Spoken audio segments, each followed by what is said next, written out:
Hello, good morning. तर सकाळी सकाळी काय झालं की जेव्हा मी घराच्या इकडून ऑटो पकडली स्टेशनला जाण्यासाठीची, तेव्हा तो ऑटोवाला दादा एवढा फास्ट गाडी चालवतो, तर जणू काय त्याला घाई झाली होती मला लवकर ऑफिसला पोहोचण्याची. मग फायनली स्टेशनला पोहोचून मला ट्रेन भेटली आणि मग मी पोहोचले कुर्ल्याला. आता कुर्ल्याला पोहोचल्यानंतर तुम्ही बघू शकता हे सगळे जे धावत आहेत ना, ते सगळे धावत होते डोंबिवली ट्रेन पकडण्यासाठी. आणि लकीली ट्रेन माझ्या समोरूनच गेली ती. आणि त्याच्यानंतरची जी कल्याण ट्रेन आली ना, ती 10 मिनटं उशिरा होती. त्यामुळे ट्रेनमध्ये प्रचंड रश होती.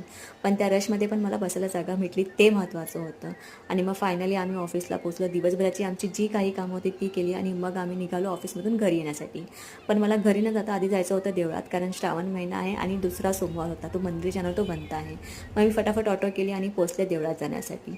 आणि मग तिथे जाऊन तुम्ही बघू शकता यार, श्रावणी सोमवार होता म्हणून मंदिर काय मस्त वाईब होती मंदिरात आणि प्रचंड गर्दी होती कारण सोमवार होता. मी पण मस्त पोहोचले, दर्शन केलं, आरामात जरा वेळ बसले आणि मग निघाले तिकडून. आणि आजच्या व्लॉगसाठी एवढंच. भेटूया नेक्स्ट व्लॉगमध्ये. Okay, bye.